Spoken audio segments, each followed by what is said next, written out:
The Morning Sports Desk, available on demand on Spotify, Apple Podcasts, or wherever you get your podcasts, and WadenaRadio.com.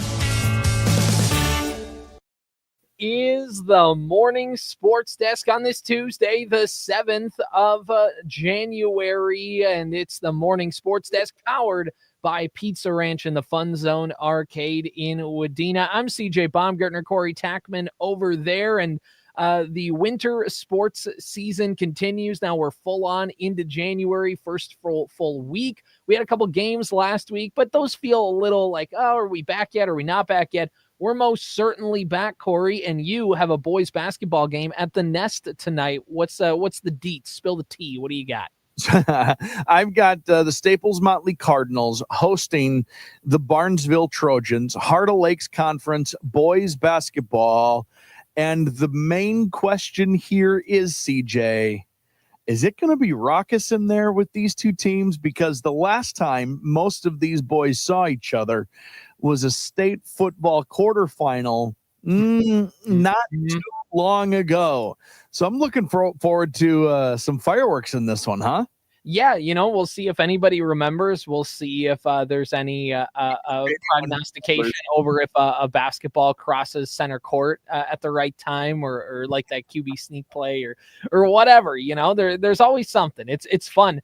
And yeah, especially now, because not only is this isn't just whatever, we just got this team on the schedule. This is now a Heart of Lakes Conference matchup. So you are going to have to go to Barnesville later in the year, and you're going to have to do it all again next year, and the year after that, and the year after that, and the year after that for the foreseeable future. So it's a budding rivalry, and there's a good chance both those football teams end up squaring off against each other next year in a potential state tournament. So there's a lot of fun that can be had with these kind of games. And you always talk to coaches about it. I know there's some kids on that football team who wrestle, and I'm sure that's the same case for Barnesville, but there are some football players on that team who want to make sure that they continue that dominance over Barnesville. And both teams, they got a couple wins in the Heart of Lakes. They got a couple losses. I think this is going to be an evenly matched basketball game that should be pretty fun at the Nest tonight. Staples-Motley 4-3 overall. They're 2-2 in Heart of Lakes Conference play. Losers of two straight, dropping games to Perham and Dilworth-Glendenfelt, and those games on either side of the new year. So this is just the second game of the new year for the Staples-Motley Cardinals. Barnesville Trojans come into tonight's contest with a 6-4 overall record. They're 2-3 in Heart of Lakes Conference play, but they are winners of four straight, with victories over Lake Park Audubon, St. Agnes, Howard Lake Waverly Winstead, and Perham. When you look at the HOL standings, Pelican Rapids, the top team, CJ, they're undefeated in conference play, 4-0 there. They're 8-1 overall. Their QRF, however, is at 63.5. DGF is number 2 in the Heart of Lakes, followed by Breckenridge. Then Perham is 4th. Staples-Motley is 5th, and Barnesville is 6th. And they are right next to each other. Barnesville actually has a higher QRF than Staples-Motley, but obviously that's just conference standings. So, like you said, expect that one to be a very competitive game, not just because of basketball skills, but because of very recent histories for these group of boys. 7:15 pregame, 7:30 tip on AM1430 and 98.5 FM. The Fan from the Nest tonight. Yeah, and back to the football point, a lot of people will tell the correct answer they'll say is, hey, that doesn't matter. We're just focused on tonight's game to do whatever, and they'll it does matter. These kids matter. In the age of the internet too, all these kids know each other. They know names, they know faces, they know what each of these kids are capable of. It's really cool. It adds a very fascinating wrinkle to this. It should be a fun one, should be a good atmosphere. We'll see how that goes tonight. Again, listen on The Fan. And by the way, Corey, we have our first wrestling broadcast of the winter sports season. We were going to have one in December. Mother Nature said, nope, you're going to have to wait until 2025 for this. And they're going to make it bigger and better because we had it on the schedule as a triangular and then it got morphed into a quadrangular. So if it gets moved into a like a penta meet, then things will really get cooking. But, at this rate, A pentangular. A pentangular. It's the Pentagon, like in Sioux Falls. It's a hexagon. It's a hexangular. It's a, what's the word for 7? Keep going, man. I love heptangular. Yes. And then the octangular, and then the whatever gets you to the dodecahedron angular, whatever you want to call it. Yeah. So, what is 9? Nup? Sure. Nuptangular? Sure. Nip? Can we call it nip? It's funnier. Probably not on this program, but yeah, we probably couldn't. It's going to be Wadena, Deer Creek, Long Prairie, Gray Eagle, Browerville, West Central area, Ashby, Brandon, Evansville, and United North Central. UNC is the host team. That game is up in Menahga tonight. Should be a fun one. Kyle and Dan are on the call. I'm sure they're going to excited to get back out on the airwaves and do a little wrestling for the first time in a long time. The last time we put those two guys together, put headsets on them, it was the state tournament down at the XL Energy Center last winter. So this will be a good chance for them to flex the muscle again, and they certainly have a lot of opportunities to do that with a quad tonight. So that game can be listened on the Superstation K106 105.9 FM, also streaming online at wadenaradio.com or the Superstation K106 mobile app. And again, that is a 4:45 pregame, match start at 5 p.m. And you can find the full broadcast schedule of where we're going to be later in the week, where we're going to be next week, the week after that, all online at wadenaradio.com. CJ, big one there because UNC is the clear cut favorite in 8A, and West Central area is the favorite in 6A. So these are two teams who expect to probably see each other. You mentioned that state tournament coverage 1 year ago. They've got pretty high expectations, I think, to make it in 2025. So there's going to be some fireworks in Menahga tonight for that. Yeah, and Long Prairie Eagle, Browerville's had a good history of wrestling. Wadena Deer Creek has some good wrestlers in there. So it is going to be a good one. 4 different teams wrestling. It's the place to be tonight up in Menahga. And if you can't be there, Kyle and Dan have you covered on the radio. 4:45 pregame, 5 o'clock match start. Superstation K106. Corey, we got some state sports that we got to cover, some big news with the Wolves and a big win last night to boot. Our feelings about the Gopher men's basketball program, which will be fun just to vent out a little bit here. But before we do that, Corey, our show is made possible by the good folks over at the Pizza Ranch and FunZone Arcade in Wadena. And you know what? Gosh darn it, Corey, why don't you just tell us a little bit about those guys? What's going on there? Well, we're just so happy to have them on board at the morning sports desk. You can see one of their new games right there. It looks like the Big Price is Right wheel, which is pretty fun. But we want to celebrate, and Pizza Ranch and FunZone Arcade is a great place to celebrate. They've got a number of different party packages for you to check out. Like they've got, check this out, a buffet and arcade package for $300. All right. This would be over $360 in value. Otherwise, it's a 1.5 hour party package for 8 kids and 2 adults. There's a private party room for 15 people or more, unlimited buffet for each guest. There's a gift bag for each child. And check this out. Fill your own pucker powder tube for each child. The pucker powder. There's Prime sports drinks for each kid, $15 FunZone card for each child, and then there is cost for additional guests. There's also perks for the birthday child. They get a $25 FunZone card. They get to fill that pucker powder too, but this time it's a jumbo pucker powder. Pucker powder, that was your nickname in college, wasn't it? Yeah, I think so. And then a free spin on the Ticket Monster Wheel or 1 free virtual reality ride. There's also after hours pizza and play for $30 per person. That's from 9 until midnight with adult supervision required. All of those details, you want to take your party because it's a great time at the Pizza Ranch and FunZone Arcade in Wadena. Proud sponsors of this show. Great to have them on board. The Morning Sports Desk, powered by Pizza Ranch and FunZone Arcade in Wadena. All right, Corey, the Minnesota Timberwolves, there was some shakiness over the last few weeks, despite the fact that they had a stretch where they played 15 games straight against teams with a record of 500 or better. The Wolves throughout that stretch went I think if you add the last couple games, so it's been 17, they've gone about like 10-7 in that stretch, which is a good mark to have, to be able to do that. You go plus 500 against 500 teams. Most good teams go about 500 against good teams that have a winning record or more. You beat up on the bad teams, you go 500 against the teams that are winning, and you're going to end up in a pretty good spot at the end of the year. And it was just a little shaky. Of course, there was the loss to the Boston Celtics, where Anthony Edwards basically is like, man, like, because everybody's like, why isn't Ant stepping up? Why isn't Anthony? He's like, I can score more points. And he did. He dropped 50 in a loss to the Pistons, which was not ideal. And then he comes back. They talk about Finch making changes to the starting lineup. He said after that loss to Detroit, he said, if I felt like a change in the lineup would make us better, I would do it. And basically that was him kind of saying why he didn't make changes in that Detroit game to the starting lineup. Well, come out in this next game, they announced the starting five before tip-off, and instead of Mike Conley, it was Dante DiVincenzo cracking that starting five for the Timberwolves. Minnesota feels like they're the LA Clippers killer, and even with Kawhi, even at full strength with Harden, the Timberwolves were still able to get a big win. Anthony Edwards drops 36, hits some huge threes at the end. Jaden McDaniels, 2 for 2 from behind the arc. It's a big one late to help lift the Timberwolves as well. A little shaky at the end. The Wolves necessarily didn't close out the game the best, but a win is a win. You come away with it.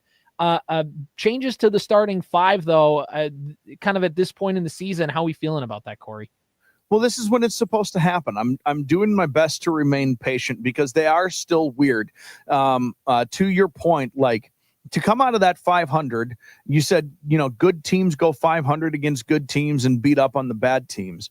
Well, the Timberwolves were not beating up on the bad teams. They were losing to bad teams. They were losing to good teams. They were just they just kind of mustered their way to over 500 in ways that didn't entirely make sense. But I'm trying to remain true to a thing I've said about the Timberwolves and just kind of basketball in general. You're allowed until Christmas or the New Year to settle in. Like that is, even in the NBA, you are allowed until January 1st to try this new thing out. And then if it's not working out by then, you have to start making some changes and adjustments and things like that. So has it been weird for the Wolves? Yes. Will it likely continue to be weird for the Wolves? Yes. There and for basketball reasons, but also for non-basketball reasons that exist in team sports, like learning Anthony Edwards how to be the full-time leader of this program. And Mike Conley being moved to the bench because he can't just be the floor general anymore. He doesn't have that ability to maintain that for an entire game, or even, what's the goal for him? 25 to 30 minutes a game, right? Like that's half the game. So there's just some things that they have to learn. And hopefully when we look back on the season at the end of the season, we can look at that moment from the start to the new year as this, like they had to try it. Julius Randle, new pieces, whatever. They had to give it their best effort. And then it was time. You use that as a learning experience. So that way, come early January, you can put those final tweaks on what you want this team to be. Hopefully, this is the start of that. Right. And that's the thing too. And I think the Conley move is probably the smartest one because, yeah, I mean, he's just lost the step. And I think that's in part to the fact that the Wolves played until June last year. Like he's an older player. You make a deep playoff run. And the reason why the NBA rarely sees teams that win back-to-back titles unless you're a super freak team is because you're playing so deep into the playoffs. It's such a long stretch.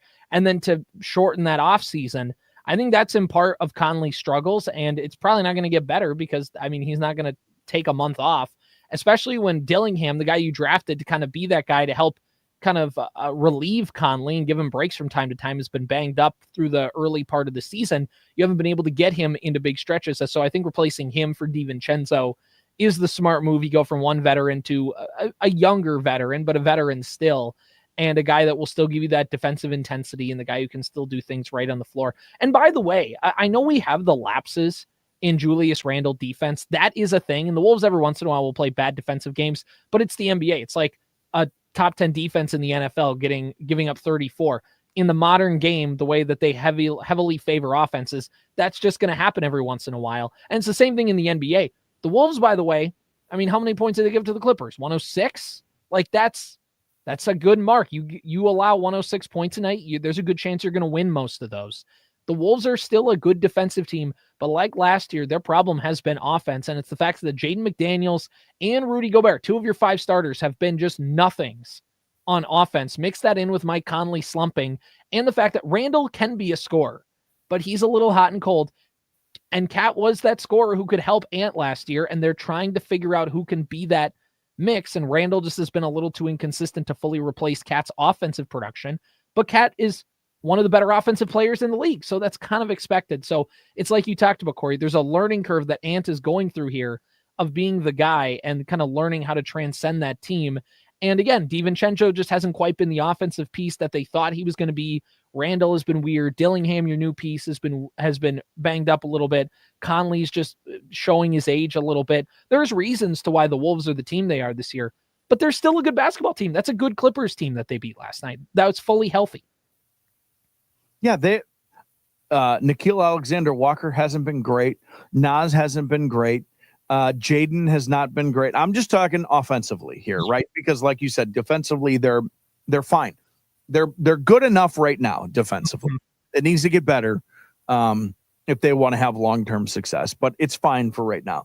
They made it to January 7th with their offense being so wildly streaky. It's a miracle that their record is what there is. Currently the 9 spot in the Western Conference. But there's a lot of teams fighting for that 6 through 9 spot. 6 through 9. So yeah, if they win tonight, they could be the 6th seed, and if they lose tonight, they could be the 11. It's just kind of right how that goes. Anyway, they'll be. I still believe that they'll be fine. But the next January is a long month. You're going to learn a lot. You're going to learn a lot about the Timberwolves in the next month. If things are still weird by the All-Star break, which is mid-February, that's when it's like, okay, now you can hit if it's weird by the All-Star break, you're done. Yeah, you're just toast. And it was weird 2 years ago by the All-Star break, and the Wolves were, relatively speaking, done. So they play New Orleans tonight. This is a good chance to beat up on a team that's 7-29 in the year. Zion's been hurt. Pelicans have been Timberwolves killers, though, with or without Zion. So we'll see how that matchup goes. All right, Corey, let's wrap up the sports desk by talking about something that is near and dear to your heart and near and dear to mine. Because, the Timberwolves were bad through most of my lifetime.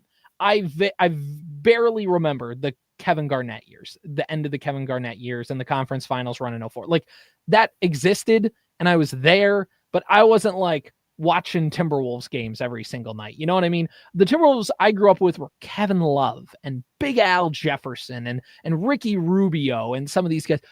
Bad teams for the Timberwolves, where when you went to the grocery store, when you went to a Cub in the metro area, the butter kernel, if you bought 2 cans of butter kernel corn, you got free tickets to the upper bowl of the Timberwolves game.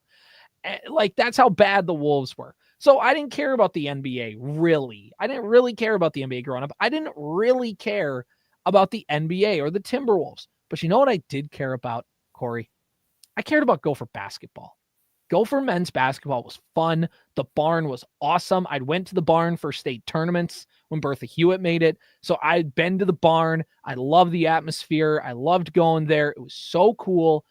And those Tubby Smith teams early on were good, and they were making the NCAA tournament. They didn't have big time NBA guys, but they would win. They were fun to watch. And the barn was the ticket for basketball in Minnesota when those Timberwolves teams were bad. Unless LeBron was coming into town, nobody was going to a Timberwolves game. People wanted to go to the barn to watch high-level college basketball, and when the barn is rocking, it's one of the best places to watch a basketball game in the country. I think we all agree on that. But what is happening with the men's basketball program right now is just atrocious. And there's several different factors to that, and I'll get to mine. But I've kind of ranted enough, Corey. What the heck, man? Just what's going on with Gopher basketball? Their diapers full of poopy is what it is. They suck. They suck at basketball. And I would like to point out, because I'm older than you, those Tubby Smith years for someone like me were very also frustrating. That is, at least they made the tournament though. Those Tubby Smith Gophers are Coach K Duke compared to what is happening now. The 97 Gopher men's basketball team that doesn't exist is one of the biggest factors to me liking the sport of basketball. Bobby Jackson, Eric Harris, John Thomas, Sam Jacobson, Quincy Lewis, Courtney James. I loved that basketball team. I was like 5th, 6th grade, somewhere in there. To this day, I hate Ron Mercer and Kentucky and Rick Pitino. You know what I mean? I adored that Gopher men's basketball team. It was the perfect age to just like, it's where you fall in love with your sports. And they, this makes me sports sad. It's not real life sad because there's things in real life that deserve to be sad, but sports sad still makes me hurt on the inside. And that sports sad, by the way, is turning into apathy for a lot of, like, the barn is just dead. It stink. It's bad. Do you want to know what Lindsay Whalen's winning percentage was before she left the program, the women's basketball program? Sure. 36%. Not ideal. That's terrible. What do you think Ben Johnson's winning percentage is? Based on the way you're setting this up, and we talked about this, I think I remember somebody threw that stat out. I'm going to guess it's lower. It's 23%. Yeah. He's winning less than a quarter of his games. He's winning a game once every 3 weeks. What, they play 2 games a week? Yeah, and they already got through their schedule wins. That means he's going 0 for weeks. Now, is it all his fault? No, because the university has made it abundantly clear that monetarily they are not going to invest in their athletic programs. That is their prerogative. They're allowed to do that, but it's hanging their coach out to dry. The problem is it seems like quite possibly that if you are not going to monetarily commit to some of your programs, you shouldn't double down and hire a guy who can't coach. 23% is a joke. And when you look at some of those, like where they rank in all of this, they are, oh, now I got to find it. It's not like monetarily speaking, they're actually worst case scenario in the Big Ten. Right. That's just not how, I gotta scroll through some text messages because of course I didn't start thinking about this until they have the 24th highest athletics department revenue in the country. They're 9th out of 20 in the Big Ten. So they aren't monetarily committed, but they're not like, they haven't swept it under the rug. You should be better than 0 conference wins. They suck. And by the way, that Ohio State win, Ohio State was begging them to win that game last night. The Gophers botched it 6 ways from Sunday. Under 10 seconds to go. You're up by 2. You're doubling. And then it leaves a guy wide open down low on the block for a dunk. And then lest you foul him as he's dunking. He has the dunk. Let him take it. Get set up for the next offensive possession. You're in overtime. You're up by 2. There's 6 seconds left. And you foul as the guy is dribbling up court because you thought you were up 3 and not up 2. Now, I don't know if that was a Ben Johnson, told them to do that, or if that player just went rogue and misread the situation. It doesn't matter because that has been botched. It was botched last year. Last year's team, by the way, had a case for making the NCAA tournament. They were close, and they went to the NIT, and they won a game. And last year's team was not bad, but it's the fact of any momentum that program built got eviscerated because of the fact that they don't invest in their sports. I will give PJ, this is where I give PJ Fleck a ton of credit. They build NIL. I don't know how deep the NIL stuff runs, but PJ Fleck has been a recruiter in the past at Western Michigan in the old style. And then in the developing landscape of college football, PJ Fleck built one of the better transfer, not Ohio State, Alabama levels of transfer portal class, but for a, Power 4 school that's kind of in the mid-level, he was able to maneuver the portal, and they get a bunch of players to come in, and they figure out how to keep a star in Coy Parrish. They figure out how to keep a star in Darius Taylor. They figure out how to keep their stars in building. The Gophers, any player that was worth their salt, left the program as soon as they got success. They got players to come back, and then they left immediately because of transfer portal stuff. And I get it. Like, there's tampering. That stuff was shady, but that's the current rule of the game. Do you know how many good 6'5" basketball players there are in this country? A lot. Like probably 1 million. Right. It's the fact that you get, I'm blanking on his name last year, their big post, who they developed, had a couple years, played really well. It's not Oturu, but it's... Who cares? Yeah, exactly. Who cares? He plays well and then transfers. You had a good point guard that you got through the transfer portal.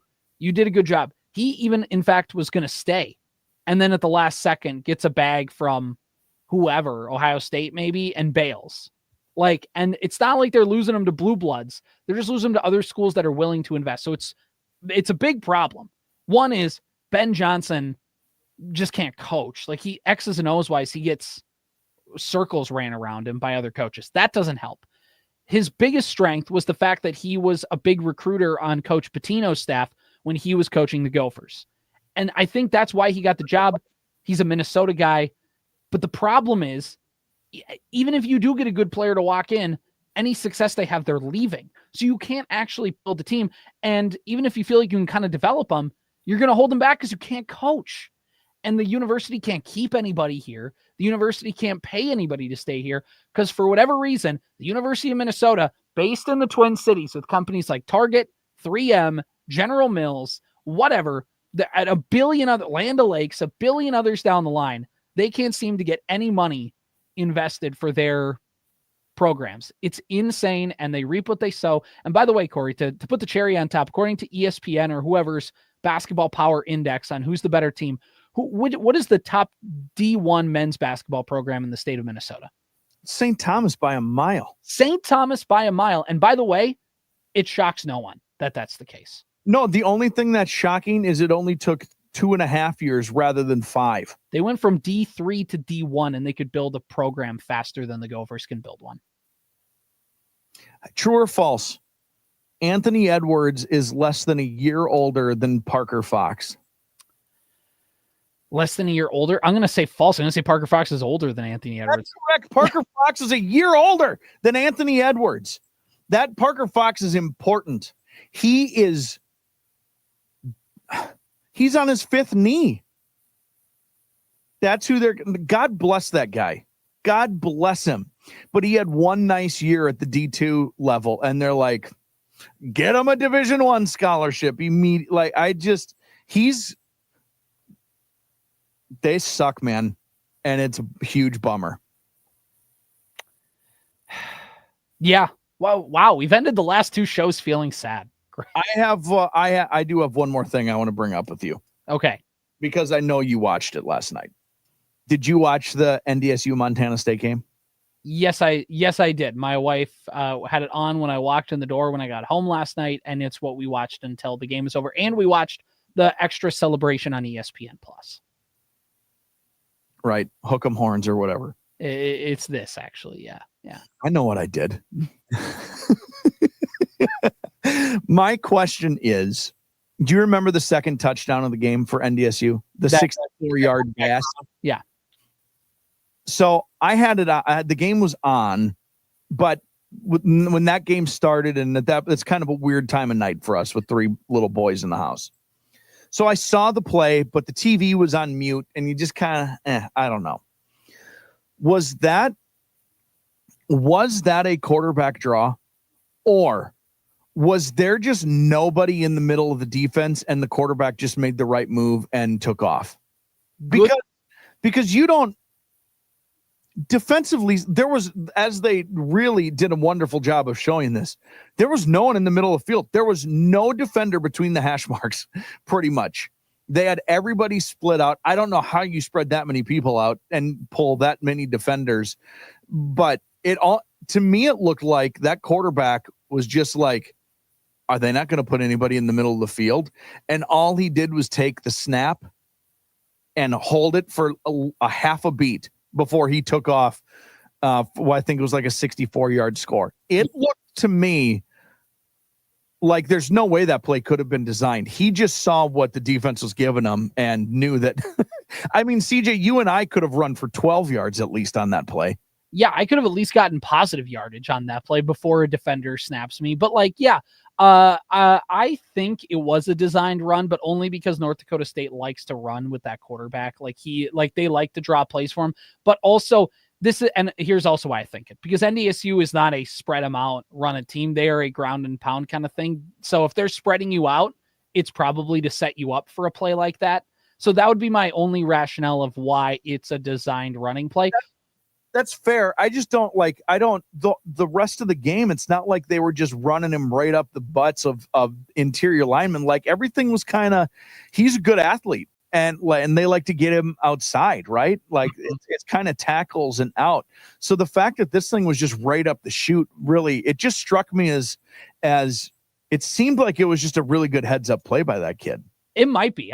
It could very well be. There was also a play earlier in the game that he had. I think it was also a quarterback draw where I couldn't tell if it was a pass or a design run. And I watched the running back immediately go to a linebacker. And I was like, okay, well, that had to be a run because he didn't even bother running a route. It was just straight up he looks like he's going to run a route and then just runs straight into the chest of a linebacker. So I mean, they've done it a little bit before, which would be why I'd probably call it that. But also, I mean, that guy's like a fifth year guy who played his last game. So I can't wait until, the Gophers offer him a fifth year like they did for Brosmer out of New Hampshire. But I mean, that guy's going to be playing. That guy will be the Saskatchewan Roughriders quarterback in 3 months or something like that. Is that Lance guy Trey's brother? Is it? I don't think they mentioned it enough on the broadcast. I don't know if you ever heard this, but I always heard. Do you think it's true? Did Adrian Peterson have a strong handshake? Do you know Adam Thielen had a $500 scholarship to play D2? He didn't even get like a D1 offer, I think, right? Yeah, no. He in fact he was undrafted. And do you know coaches say he's sneaky athletic? Can I tell you a thing about watching that Lance kid play? Who made some spectacular catches their last 2 games of this season? Mm-hmm. Kind of makes me mad. Trey just didn't want to play wide receiver. That was always the thing. Get it, college. I get it, dude. Learn how to play wide receiver. You're huge and a tank and a freak athlete. Well, here's the thing, NDSU fan. And look, they won a championship with Trey Lance. He got to play quarterback in the National Football League. He's making big money. He'll be a journeyman backup, whatever. So all in all, in the grand scheme of things, even though it wasn't the top percentile, he still had a good career for himself. So I'm not trying to knock this. But NDSU fans do like to say, PJ Fleck wanted him to play safety. He would have been a good safety. He would have been an awesome safety. That's why he didn't go to the Gophers. He went to NDSU because NDSU was going to let him play quarterback. He would have looked like a bigger, stronger Coy Parrish is what he would have looked like back there. Mm-hmm. I just every time I watch that guy run a route and make another spectacular catch, I'm like, I don't know their stats. I haven't compared them side by side, especially collegiately between Trey and is it Bryce? Yeah. But Trey looked and looks bigger. Mm-hmm. Like just a more physically imposing guy. And he was right to play quarterback in college. Man, I just wish he would have decided to play receiver in the pros because I think he would have been a good receiver. And you know what? Because Trey is in the NFL and because the NFL is just incestuous in that way, because he made some nice catches in big moments on games that were on ESPN, and his brother plays in the NFL. He's getting drafted. He should. He'll get drafted. He's got 1 more year still, but he'll get drafted. It'll come out if he can run routes or not. Right. He can run routes. He has shown he can catch the ball. Yeah.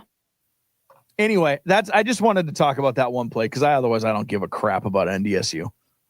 They got another one, and now their reign in Frisco is over. It's another one. Speaking of rain, did it look not freezing cold there? Holy buckets. Oh, because they usually play that game during the day, but it's the first time they played it at night because they want it in prime time. They were in winter coats and hats and mittens.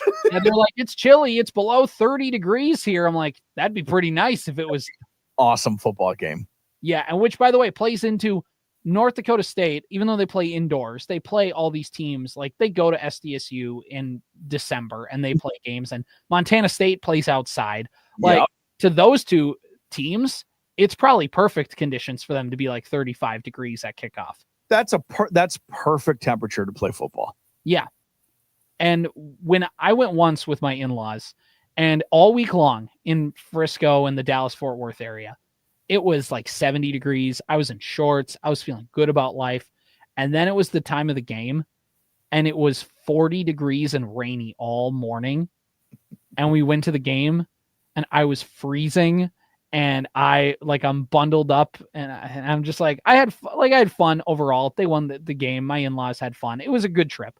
But all like the entire time, I'm like, why is it 40 degrees and wet in Texas? It was 70 all week. Like, it was just my luck. So to see that happen just gave me flashbacks. Is Frisco, is that a Dallas? Yeah, it's Frisco. It's the Dallas-Fort Worth area. Frisco is the suburb. Frisco is where they played in a soccer stadium for Dallas FC.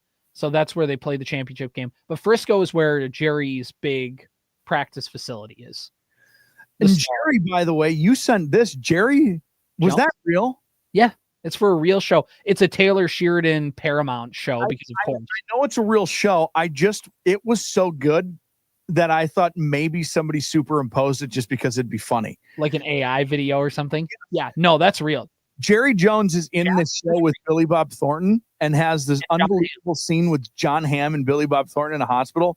And this is not hyperbole. Superb acting. Mm-hmm. CJ, I couldn't believe it.